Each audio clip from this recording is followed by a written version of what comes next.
Hello, happy Friday, and good morning, everyone. It is MSP Community Live time, and I am joined this time by a new face. My guest here is CJ. CJ, people should know who you are, but if not, you want to give yourself a little intro? Sure. CJ or Chris Johnson, as most pre-CompTIA might know me. I run cybersecurity compliance programs over at CompTIA, and I have the privilege of working with people like you on things like the Trust Mark. Yeah, absolutely. It's been awesome getting to know you and working through the Trustmark process. Definitely a huge advocate of that. So, not only that, I think also in first time in MSP community history, we're covering both hemispheres, right? You're not not on the Western Hemisphere here. I am not. I am definitely more than a stone's throw across the pond. Yeah, yeah.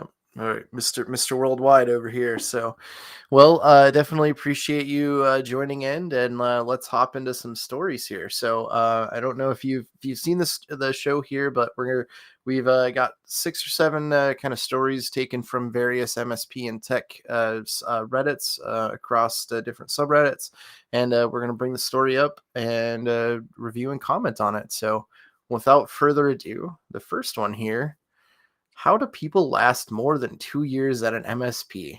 No human in their rational mind can handle such a place unless they're getting commission per project or paid above the national average or not confident in their skill set, or very rare they truly enjoy challenges in the grind. Yet I see people who have been at MSPs for 5 to 15 years. That's me.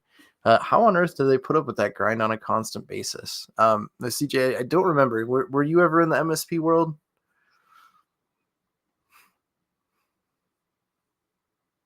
Uh-oh. CJ froze up. Is it just me? Oh, there we go. Okay. Well, he's figuring out the that. I guess I'll go with mine here. I have been MSP for 15 to 17 years. Oh, there you go. Perfect. He's back. All right. So were you ever in the MSP world before CompTIA? I wish people wouldn't bring that up. I don't want to say things like, it brings up bad memories. It brings up a lot of good memories too. But what I will say is that when I started my MSP was like 2007, 2008. I had done some consulting prior to that. So words like MSP were not the normal, what you didn't say MSP, because I think it was more of like, we're going to provide IT services better than someone else where we worked or where we Mhm. saw something happen. We're like, we can do that better. And I think to the story, the thing that comes to mind for me is to recognize that when we started out, and I know you've been doing this for a while as well, the tools weren't really there yet. Like to do this well was just not.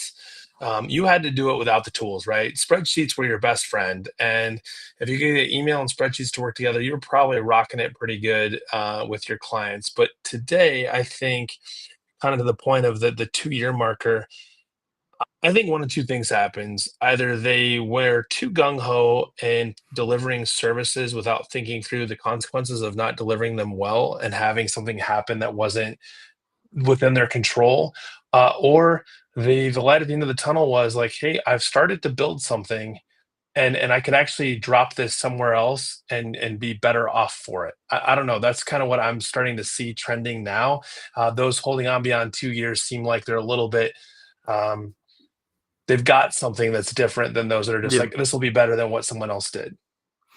Yeah, I think it depends on kind of the person. I've had plenty of friends in the MSP that were great techs, but they decided that instead of being the jack of all trades, they want to specialize and focus on one thing. So they go and Sure. they go to like internal IT and, hey, this is my system. I know it in and out, and this is what I want to do. Versus like on my end, I really enjoy the different environments, the different challenges, meeting different clients in different verticals because everyone does things a little bit differently. I like, obviously it's tech, so it's a lot of the same thing. When I was doing the tech, an Outlook problem is the same whether you're at a law office or a dentist or anything like that. Yeah. It's still Outlook, but you still really don't know what's coming. There's always something new to learn, something to problems to solve and things like that. And I enjoy that that it's never the same thing over and over and over again. Sure. Which I mean, it just kind of a personal preference on that point. But then it goes to, there are some MSPs where you're just constantly, hey, you need 8 hours billable, and that just burns you out having to do all those projects and all those work over and over again. So the patented answer here is it depends. Obviously, depends on the MSP, and it depends Right. on what style of work you enjoy doing. But to your point too, yeah, MSPs 15 years ago were completely different than they are now.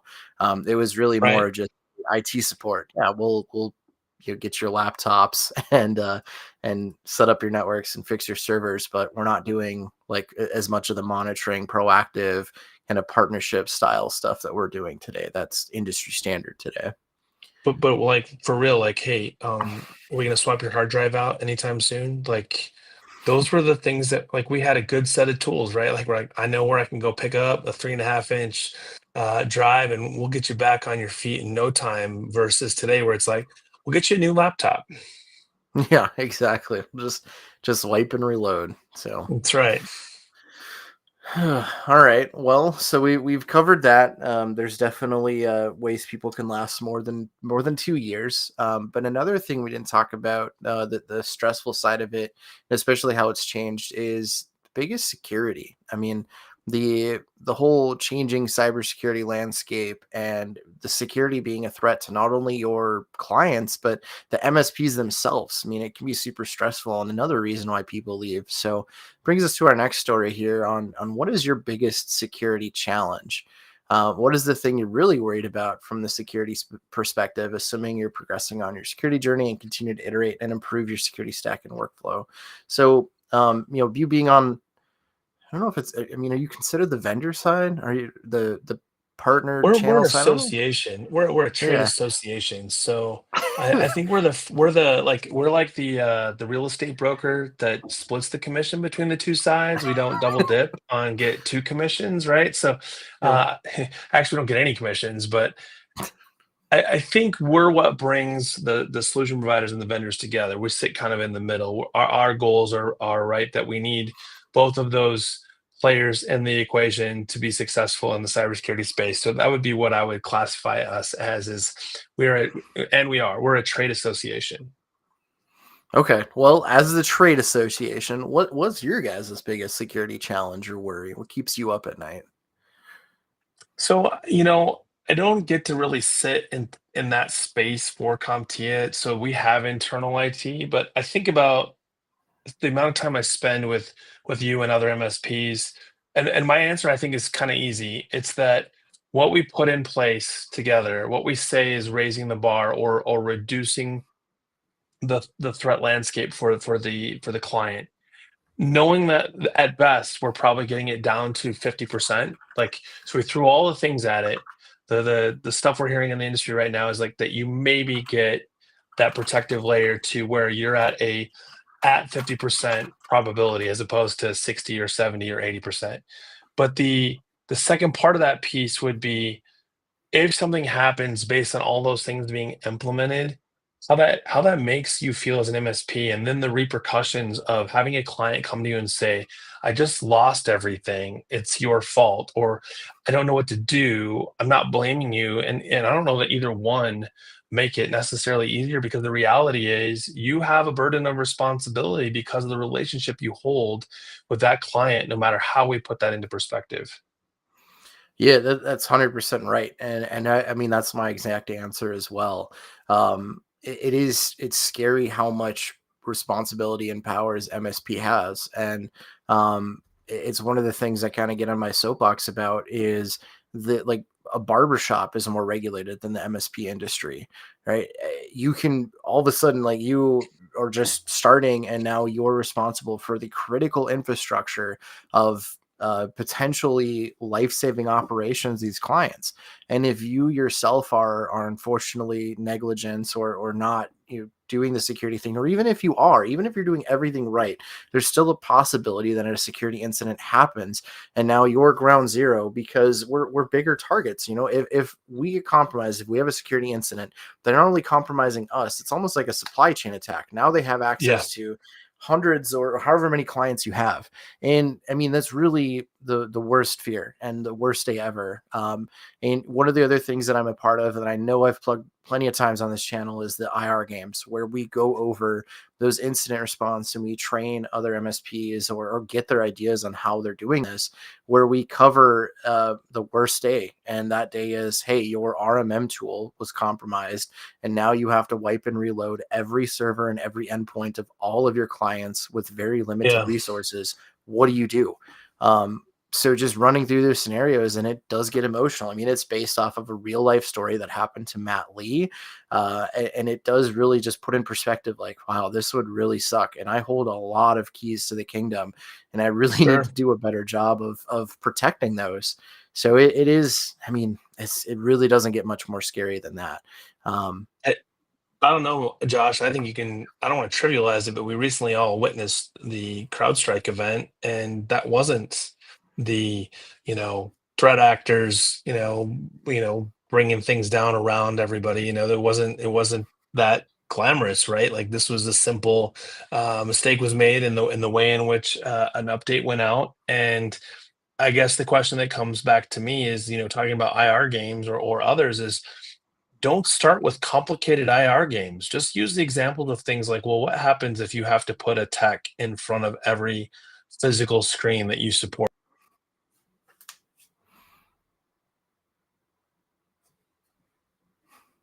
got the hotel Wi-Fi cutting out again. Sorry. I know. You know what? It's high end over here. Just high end. Sorry. But and that's really the whole point of our game, is it's not technical whatever. It's, hey, you have this monumental task with limited resources. What do you do? And it's really more about the human side of it. Sure. I mean, that's the biggest challenge. I mean, other than that, I mean, looking at things, obviously the end users, the clients not taking it seriously, social engineering attacks, because you can have all of the security in the world. If somebody calls to you and they're able to say, hey, I'm part of the IT help desk, reset my password, and then you're just like, Right. oh, okay, sure, here's your password, and then all of a sudden now your casino slash hotel is compromised. It sounds Not that that familiar. happened. I'm Yeah, trying yeah, not something that like that that. happened. Yeah. So Something M. yeah, three-letter word. But That's so right. yeah, the bottom line, it is man, it's scary. It keeps you up, but that's why we have passionate people such as myself and CJ who are trying to not only make ourselves secure, but everyone else that we can, so we can all sleep a little bit better. For sure. um So going to the next story here, we're keeping on security. Interesting attack vector here. This person posts and asks, are the LinkedIn profiles of MSPs a liability for their clients? Should I have a company profile on LinkedIn?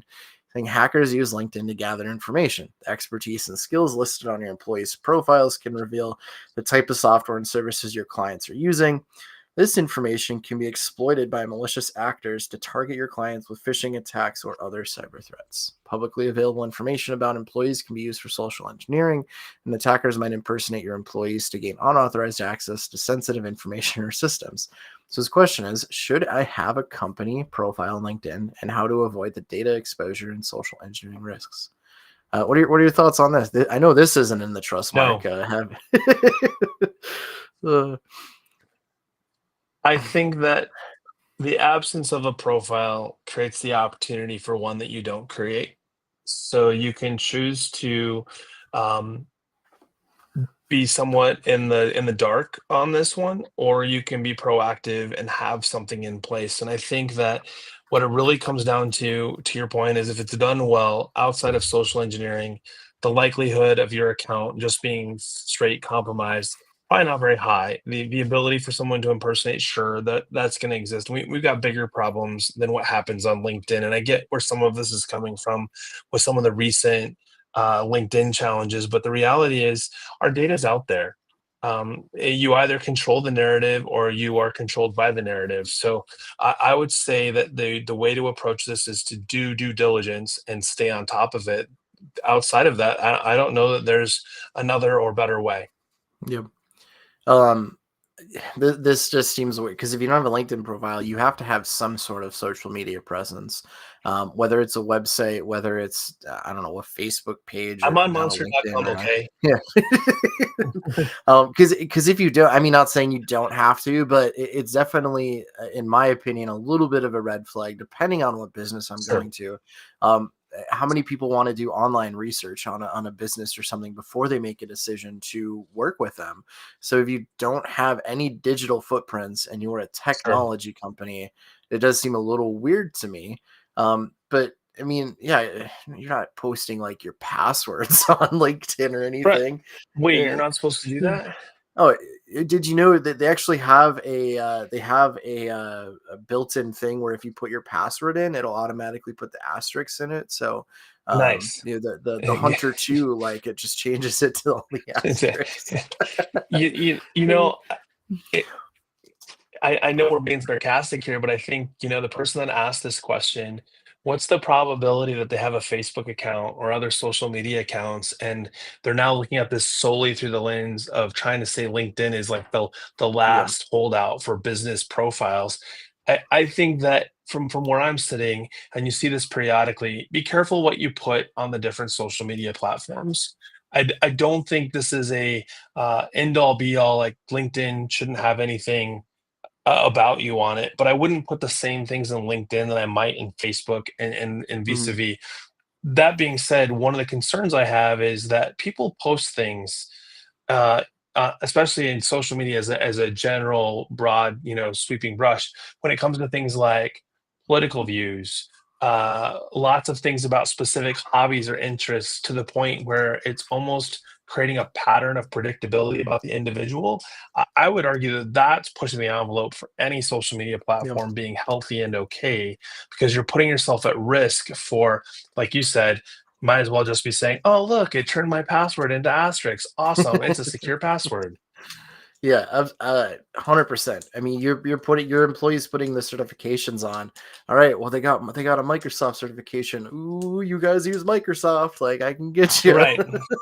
Yeah, that might Uh, be a little bit extreme, but like this goes to like if I identify things about you and the company you work mhm. for, and I go to your website and I can find like 10 or 15 client testimonials that have contact details and the companies that they work for. Yeah, that's bad.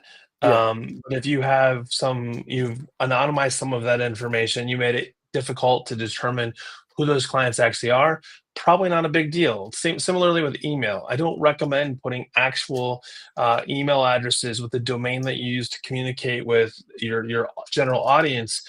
This is where it's a great idea to have a secondary domain so that for communicating directly with the company from a client company or a client MSP perspective, well, that's not the same domain.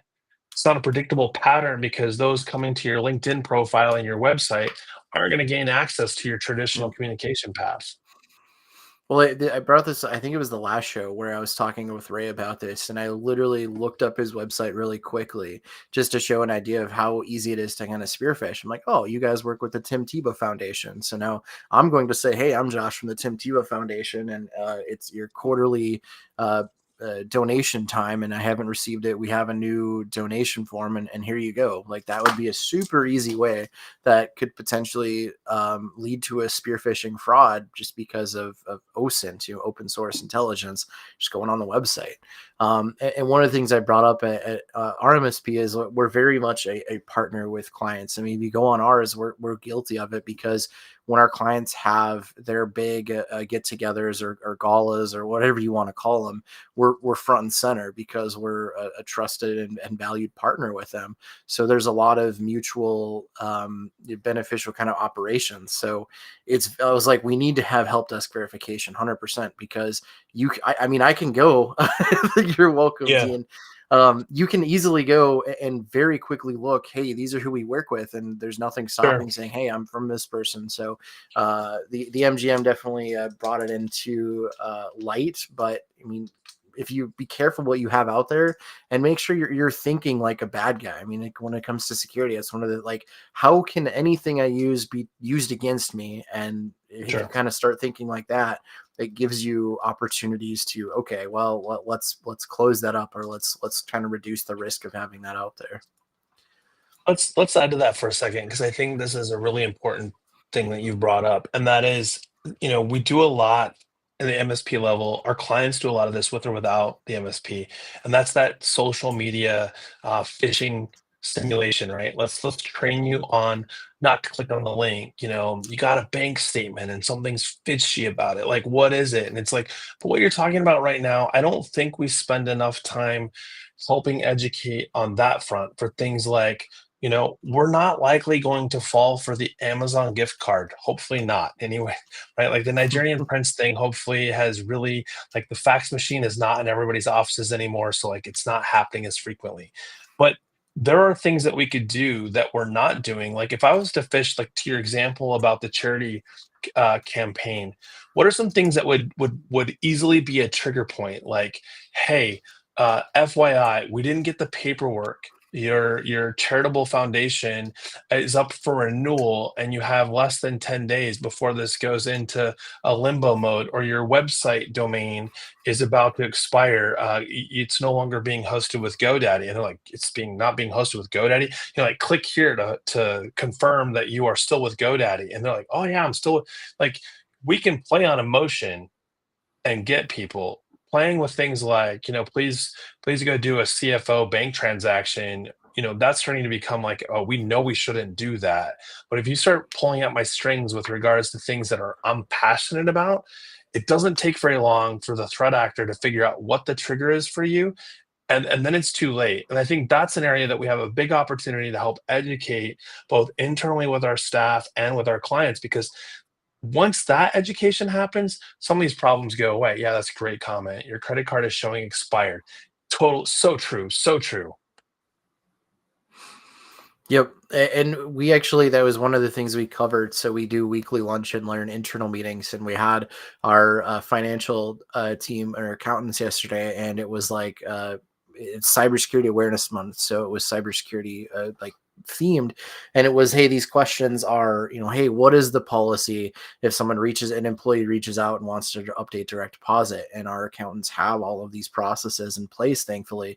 And it got to the point too where, like, hey, if a vendor calls in, or somebody that we work with, or like if we have a company that comes in and we want to give them a gift card, do we just blindly give them? And it's like, no, we have SOPs and documentation procedures around it for these reasons. So, make sure that you're contacting. And it just made me so so happy to see that. And because it's one of those things where you don't really think about it, and it could easily be, and that's all it takes is just, oh crap, I need to take care of this real quick, I'm running out of time, it's Friday afternoon, and there you go. It sucks. We have to be right all the time. The bad guys just have to be right once. So yeah, definitely raise the awareness and think, what are some ways, what are things I need to watch out for, and have those policies in place. I agree. I think there's been a lot of comments coming in that highlight some of those very things that remind me of the fact that it's not so much the challenges that we have with traditional IT, it's the challenges that we have with the things that it's the TSA statement. For those that are overseas, they also say it too. So if you see something, say something. And I think we have done a really poor job, particularly in the US, and I don't know that for around the world, of almost shaming someone for making a mistake. And I'll be honest, I'm the first guy to click on a link. You tell me I can get free studio beats, I'm in. Like, I want that link. So for those of you listening, if you fish me, so help you. But like, I actually had one, and I won. Like, it was a LinkedIn link. This was about 4 or 5 years ago, and I clicked on the link in LinkedIn, signed up for the demo, did the 30-minute demo. About 2 weeks later, I got a brand new pair of Beats headphones, and I was so ecstatic. And I was thinking about that, and I'm like, this could have been so wrong. And then now that part of me that's like, well, the last time I clicked on the link, look what I got. So, like, not Yep. every link's bad. Yep. Well, this goes. I'll share a story. So, for those that don't know, in between my MSP and my tech work, I was the general manager of a Buffalo Wild Wings. So, have plenty of restaurant experience. And at this point, I was the kitchen manager, so not quite the general manager. And I came in to put away a truck. I've been there at like 5 in the morning, and we had a brand new front of house manager. It was like her first week of closing by herself, in the younger side, and she was still there. And now I had been the front of house, and like you're not there at 5 in the morning. Like when you're closing, you're out at like 1:32 a.m. at the like at the latest. Like that's Yeah, when everything goes wrong. So the fact that she was there at 5, I'm like, what the heck is going on? So I go in, and the store is like, it's a mess. It hadn't been clean. There's boxes everywhere, and she's in the office crying. And my first thought was like, did you get robbed? Are you okay? And she's like, no. And I'm like, what is wrong here? Like, what happened? And she just goes like, I messed up, Josh. I messed up bad. And I'm like, what? Tell me the story. What happened? So what had happened? It was about 11:30 at night. These people called the store, claiming they were from B-Dub's corporate, and they name dropped the general manager. They name dropped the regional manager, and they said they haven't been making their payments to corporate, and so they're stealing the money. So we need this money by tonight, or they're going to contact the authorities and have them arrested. So instead of her verifying or calling them, they kept her on the phone, all the normal tactics that they would do to make sure that she's not double checking, that she didn't alert any of like the shift leads or anybody there. She just said, hey, like, sent everyone home. And to the people that have been working there for a while, like, come on, you didn't just ask why. You're just like, oh yeah, night off. Like, come on here. Like, sure. clearly, but she made it sound like she was going to do all the work and all this stuff. And she basically wanted to, say, hey, like, this is my first week on the job. I'm prove myself. I can do this. And I don't want them to get in trouble, and I'll take care of it. So she basically emptied the safe and turned it into a bunch of gift cards, and didn't realize until her boyfriend called her and was like, what are you like? Why aren't you home? And let her know that this was a scam. So non-technical at all. And even in that, I mean, obviously there was, it was a learning moment. She didn't get fired for that. There was some disciplinary action, but it was one of those things where that didn't involve anybody clicking on a link. That just involved, again, knowing the right emotions to play, knowing the right triggers, the name dropping, and all of the Yeah. action, and just calling at the right time, getting the right vulnerable person, and that's all it took. So And Josh, I think quite honestly, those are actually easier examples of what we're still very vulnerable for. I think more and more in this digital age, we're getting better at being suspicious of the text message. The CEO, like, is this Josh? Please respond. I'm in a meeting right now, right? Like, why are you texting me like right now? Like, this is weird. hmm, You've never texted me before today. In fact, I've actually never met you in person. So like, this is weird. So like, I think that the physical and that phone call type stuff, the social engineering is far bigger than we're giving credit to it today. I mean, yeah, 100%. So all right, well, I think we covered that one. Let's move along here. Yeah, So don't this use LinkedIn. particular That's one, what Josh said. don't use LinkedIn. Yeah, that's use it responsibly. That's right. Do you know where you're on LinkedIn at 2 a.m.? That's right. All right. um, so this is a pretty straightforward one, and I think you're the perfect person to have on for this. This person recently interviewed for a role, and they got this question during an interview, and they were asking, how would you respond? If so, we're in an interview, CJ. You're interviewing for, I don't know, CISO role, and I'm going to ask you, Whoa. hey, if you perform a vendor risk assessment and they don't meet your security requirements, how do you go about it? I think this is probably one of the questions of the ages. The generative AI prevalence that's now come into the space where everybody's laptop and their Raspberry Pi has more information at its fingertips than what we used to have on our Sidekick pagers back in the day, if those of you know what a Sidekick pager is. Um, but what's interesting about this question is the leapfrog effect. So I think that if we were asking this question 10 years ago, security questions would have been like, looking at financials, how long they've been in business, do they have a SOC 2 report? Even if I don't understand what a SOC 2 report is, those would have been criteria for evaluating, where a vendor's at. And as we've gone closer to today, and as we go into the future, we ask questions like evaluating the what do they do with the information? Do they have access to my data? Do they share that data with others? If I decide I no longer want to work with them, where does that data go? And so, to the question itself, I think you have to evaluate, why do I need to work with this vendor in the first place? Second question is going to be is, can I live without them? So if we go into a conversation with a vendor where they have all the leverage, well, that's rough. But I think about things like we've seen in the news, or maybe you've seen the website sso.tax. Hey, in order to work with you, we have to have SSO enabled, and that takes the vendor from a $3 a seat count to $35 a seat count. And you're like, well, that's not going to happen. So what do you have in place already before you start evaluating, working with a new vendor? What are the risks you're willing to accept? What is the appetite that your organization has to make decisions around, if they're in a certain number that's above where we're comfortable, it's just a no-go. Do they integrate with the tools that we need them to? Should they integrate with any tools? Like, just depends. Like, I see this all the time. Like, you're buying a tool for a certain reason. You're like, oh, well, if it doesn't integrate, and it's like, well, why would you want to integrate it? Depending on what the tool's for, maybe integrating is a terrible idea. So I think that's the approach I would take. I think a vendor interview where maybe out of the gate they don't meet the security questions that I have prepared.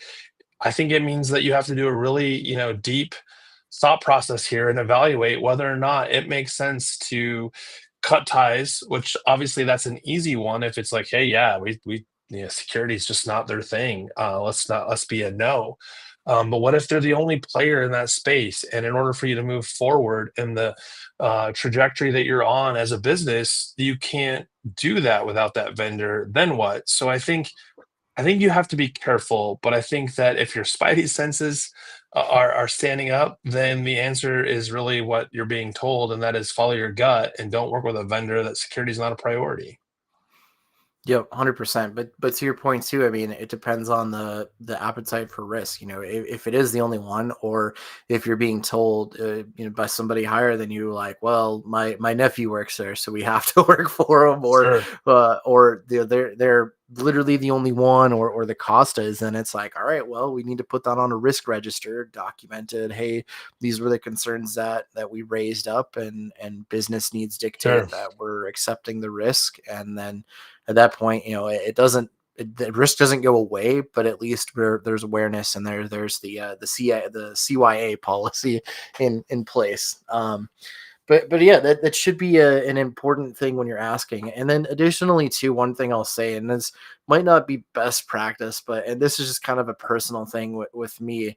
I know when I was like doing interviews, the one thing I hated is like going through the interview and trying building that relationship, and then just getting ghosted. Not even like, hey, we're not going with you, just like the ghosted. So when I'm going with these vendors, and if I choose not to go with them for whatever reason, maybe it's security, maybe it's they don't fit. I guess I personally at least let them know, hey, thanks for taking the time, but we're not going with you for XYZ. Because then at that point, it gives them the option it gives them some sort of feedback to improve.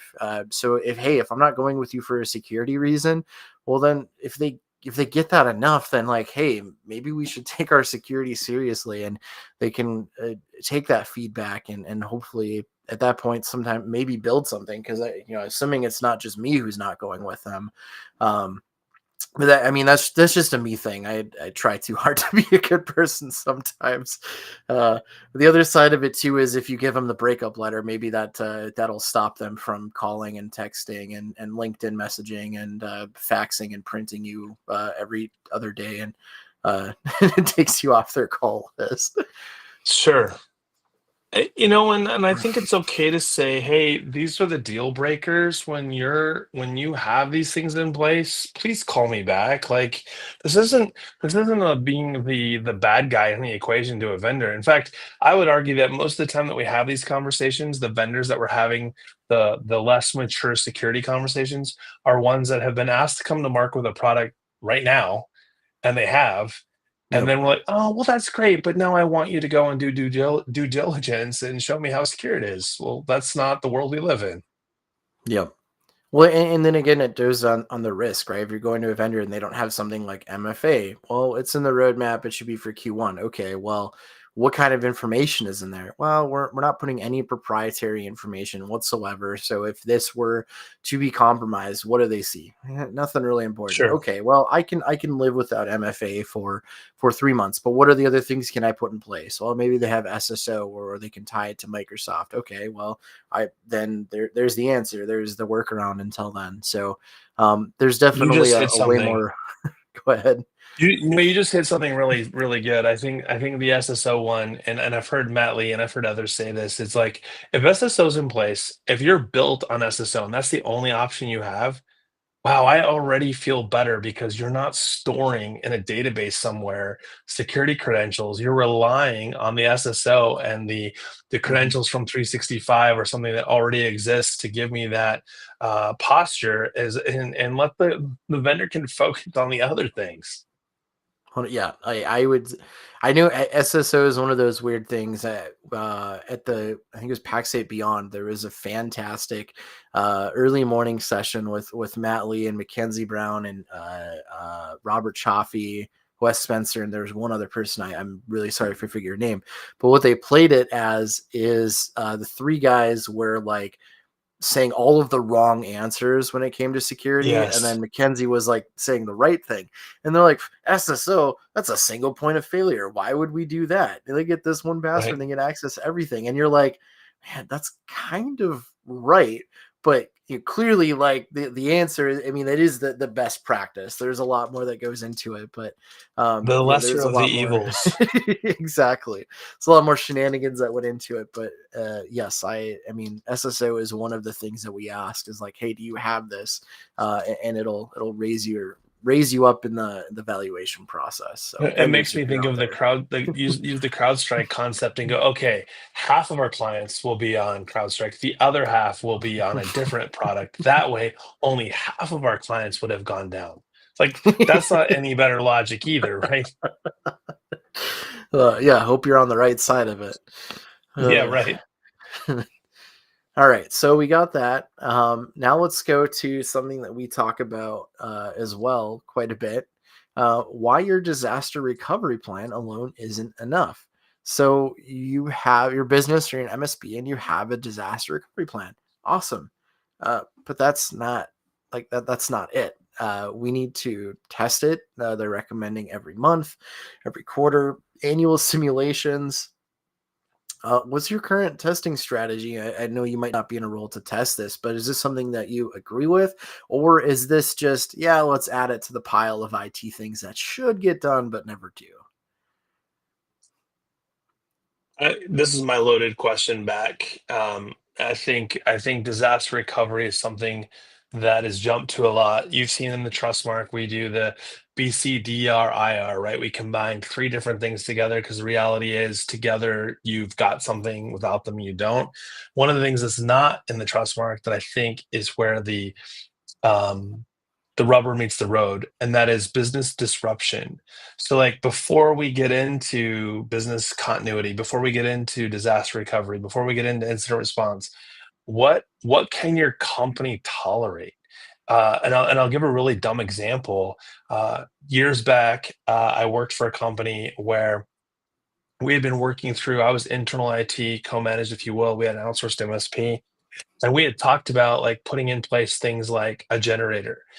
in case the power goes out, and this is California, so in case the power goes out, it's a realistic thing. How long before you send staff home? How long before you say, okay, we're gonna have to work somewhere else? Like, what would that, it's not coming back tomorrow kind of thing, right? Like natural disaster, hurricanes, that kind of thing. We know that we need to be prepared for something that's gonna sustain more than say 15 minutes. That's a given. And so we went through this process, and it was determined that putting generators in was just too expensive and it didn't make sense. This is like 6 months to a year in, and someone fell asleep at the wheel on the street that our office complex was in, hit a power pole, knocked the transformer off, and it popped. So power goes out. Well, that wasn't enough. That was like dominoes. It popped that transformer, which then pulled and it popped the next transformer until it had popped four transformers before the dominoes stopped. It was almost an entire 24 hours before they had power back to the business complex because of what had happened. And so imagine my surprise when the next day we come back in, the lights are back on, and the owners of the company are like, "Hey, so we're going to pull the trigger on the generator," right? So like we have these conversations, but we don't usually have them until after something really bad has happened or the impact has been painful enough to have everybody turn and look. So Yep. my problem with disaster recovery by itself, to having a disaster recovery plan, is it's a small piece of the equation that's happening all the way in a journey on a road that in many cases they've skipped business disruption, they've skipped business impact analysis, and all they're focused on is like my RPO, my RTO. I have to have them look like fill in the blank, and because of that, they're just doing math around what can I afford and the amount of data I'm putting into the cloud or putting onto an offsite storage, and they're not looking at what the actual business disruption might be to the organization. Yep. It's one of, but even if you, I mean, if you have the plans and everything, it is really hard to figure out every little detail on it. I mean, Sure. this one thing I mean, I'm very adamant. We have a DR plan; it's tested. We have IR plans. We've done a BIA. We have a business continuity plan. Well, a couple of days ago, one of our main SSO providers had an outage, and our techs used the SSO to get to the phones, and all of a sudden, well, if a SSO is down and we can't get to the phones, we can't answer the phones, how are we like doing our job? And this was kind of like before business hours, so the rate people kind of weren't in yet, and we're like, okay, well, this can't happen again. This wasn't covered Sure. anywhere in like the thing. So we follow ITIL, so obviously problem ticket, and then here's the problem, and then cap it afterwards. So then we're like, okay, well, now we have a workaround document. We have multiple people who have admin and stuff like that. So I think going through that exercise when you do, like, when something like that happens, even in a small scale like that, it's a potential, I mean, it's a learning opportunity to further strengthen your recovery plans.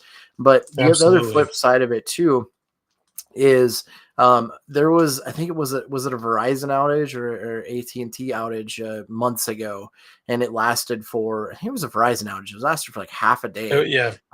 And I remember reading on sysadmin, and I could totally see this happening where bosses are like, this downtime is unacceptable. Like, we need to have like backup SIM cards or something and all this.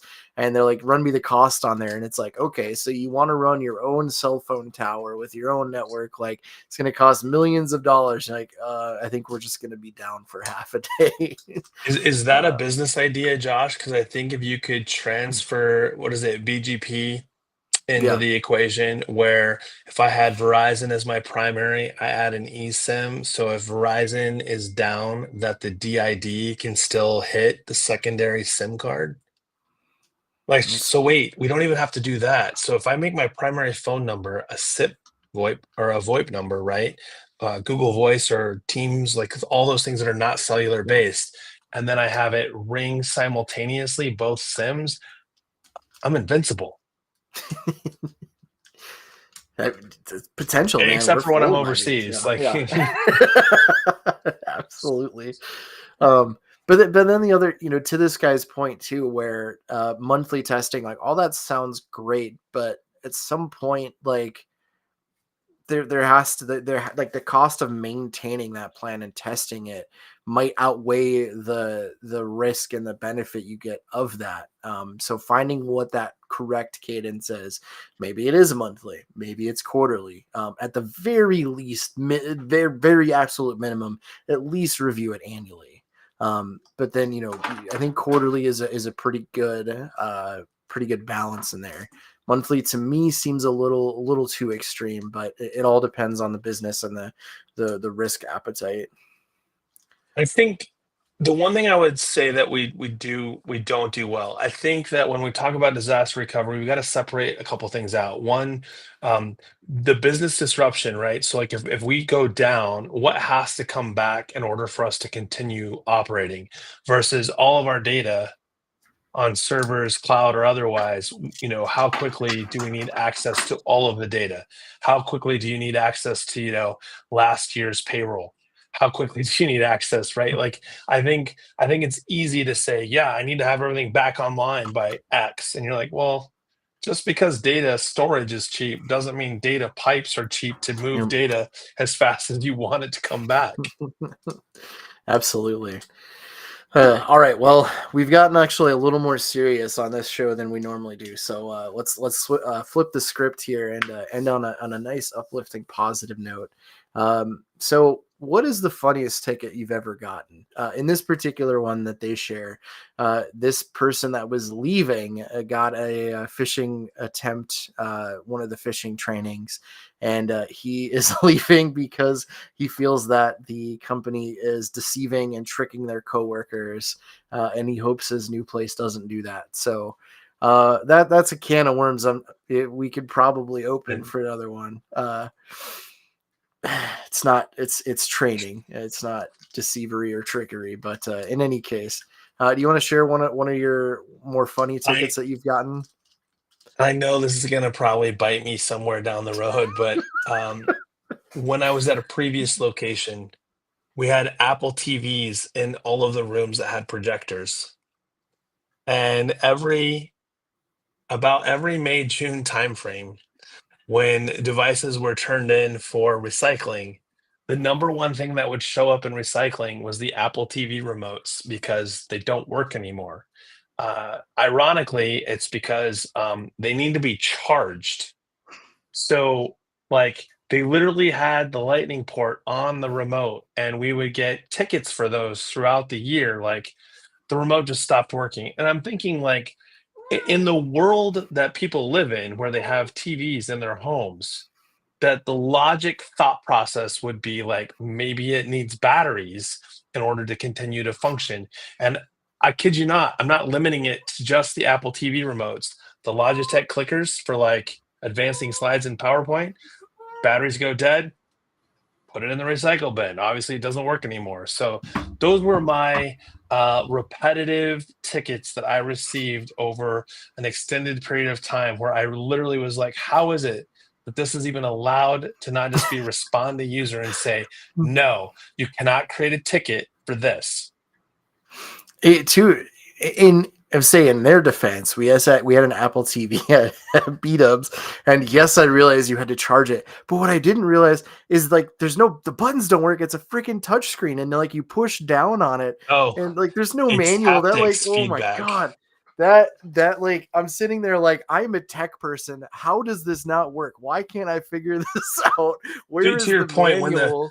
Uh, when the batteries are dead, there's no response, right? The touch no, portion does not give you the haptics of like you're clicking if the batteries are dead, which is it's a good point. it's like But I there are hated that thing. physical tactile Uh, buttons on those remotes, so no excuses. Oh, but the physical buttons don't change the channel when I need to move it to Chive TV. That's Like that's fair. it's I hate those remotes because they got me. Yeah, if only they would have had like a laser on them, so like they could at least check and say, "Oh, no laser, no battery." Yeah, it's something. The old So ones, the though, remember back in the day, the old Apple TV remotes, they didn't charge. You swapped out the key fob battery, the old 2032 CR 2032 batteries. They didn't actually recharge. You had to replace those batteries, but like they lasted for an eternity before they went bad. So like if we could go back to those days, that would be ideal. uh, Some of the best tickets I've gotten were from one of my first jobs when I was working tier one at an internet service provider. And this is working with clients when wireless was a relatively brand new thing. This person called in, submitted a ticket because their internet didn't work. Well, going through like, hey, what lights are on your modem and all this? Like, well, nothing. Like, well, then like it's not going to work. What do you No mean it's not? power. Like, yeah, no power. And she's like, well, I've got the new wireless internet, and you guys said it doesn't require any wires, so it's just sitting there where I want it, and it's not working. I'm like, the internet is wireless, but you still need power. No, no, no. It said wireless. I'm like, wireless power isn't a thing yet. Or one of the one of my favorite ones, and oh man, I needed like a visual aid for it, but um the particular ISP had their mascot was this little robot looking guy, and that was in all of their commercials and all their advertisements. And I have no idea if this is still a thing. I don't have this ISP in my area, but we go through troubleshooting with this lady, and it gets to the point where okay, well, we might need to send a technician on site, and she like was very nice to work with up until this point, and she just like flipped. She's like, no, you're not sending one of those bubble heads to my house. They're absolutely not allowed in here. I'm like, what are you talking about? And I like reiterate, like, no, we need to send a tech, like they'll come and look at this. She's like, no, they're not, I don't like those. They're not getting anywhere near my property, like not allowed. I'm like, well, then I can't help you. And she kept referring to him as like this bubblehead. And I'm like, ma'am, are you referring to the mascot? Like that's like a digitally created image. Like a technician will be an actual like human person that comes out. Oh, I thought you guys use the robots to like to fix, and that's why you guys are cheaper than the other competitors in the area because you're using robots. I'm like, Yeah, because yeah, wow. no, So you invented crazy. man, I get it. yeah. That's wow. Like I when I made that epiphany, I was just like, what are you talking? Oh my god, no way. I So mean, once I've she seen realized it was a ISPs that human, she was yeah, I was gonna say I've seen where there are service providers that don't measure stuff well. So like running fiber from the pole to uh, your house is buried underneath the leaves as opposed to 18 inches below ground. And then of course you're calling in for tech support because the weed eater took out the fiber.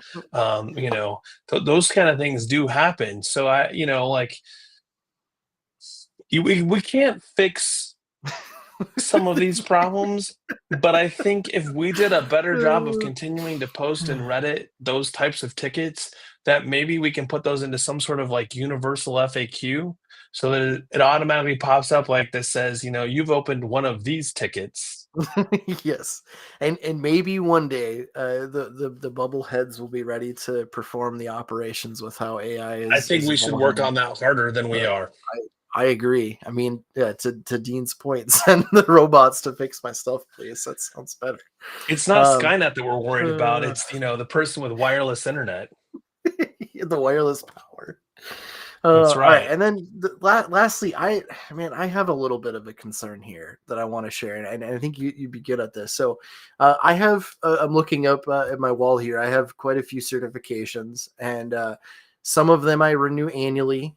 Some of them I renew like every 3 years. But they're talking about this new certification that I might have to renew every 90 days, and that's like a lot. And I don't even think I am certified. Like, how do I get SSL certified? You work at CompTIA. Is this a cert that's coming to your guys's repertoire? Well, I think one of the first steps you have to do is you have to find a security provider that can provide you the keys to build that SSL cert for you. I think that renewing every 90 days sounds like it's a really cheap SSL certificate, because the higher end ones would at least be good for a year, if not 3 to 5 years. Hold on, can I just print off a piece of paper and self sign it and be self SSL certified? I think that that's worth trying. I mean, I've seen the reality of this across many different. I use vendor XYZ for hosting my website, and I didn't know that HTTP was dead. And so, you've got these vendors. If I think that I'm at least picking up what you're laying down, But this is actually a real problem, and even Uh, though we are in jest, I've run into this a time or two where they're like, "I don't understand why people are not coming to my website." It's like, well, when they get that prompt that says this site is not secure, means you're not secure, which means you need to go renew your cert or get one. yeah, and yeah, hope Take the so. exam at home, bro. That's great. So what I'm hearing is this won't be a cert path from the on the CompTIA certification path. Like I Uh, think there's probably going to be at least an exam guidebook on yeah. this. It'll be illustrated with pop-ups. So I mean, I don't want to rule it out, but it's going to be a while before we see that hit fruition. I mean, I will say on a realistic note that this annoys me because I go through and I haven't had to do it in a while, but like you renew that cert and then you forget about it for a year, and then a year later you're like, man, how do I renew Where, these certs again? It's like where it's did I something you have to store look that up every private time. key? Yeah. So yeah, the instead of the 90-day one, that is, I know, something that's generating a lot of commotion currently. So They're very well, perfect. popular though because they're free. Hmm. So if you're doing Yeah. something like temporary forms or temporary, like something that's not going to be for a long time, I get it. Yeah, that makes total sense. But and over time, they have actually gotten more expensive, right? Like a true cert is no longer the $10 a year type thing that we used to see back in the. Well, I won't say how long ago it was because then that explains exactly how those are. I didn't dye my hair this color. It's natural. Oh man. Well, I'd appreciate you coming on and helping out with us. This has been a blast. Sure. If you want to hang out with us and submit more stories, please check us out in the MMN Discord. Chris, do you have anything coming up? Anything you want to plug? Monday is CompTIA Channel Economia, so I'll be in London Monday, Tuesday. Monday, we're actually doing the risk management workshop. So if you're going to be in across the pond in London, and I'd love to see you in the workshop. Otherwise, next place I think I'll be at in the U.S. is the IT Nation. Perfect. And then we have our IR game. So we do run a free game that's open for everybody the last Friday of every month. That is the 25th of October. So please go ahead and go to our website, irgame.ai, and sign up for that. You won't want to miss it. It is a fantastic learning opportunity. All right. Well, that is everything for today. So thanks for tuning in, and we'll see you guys next week.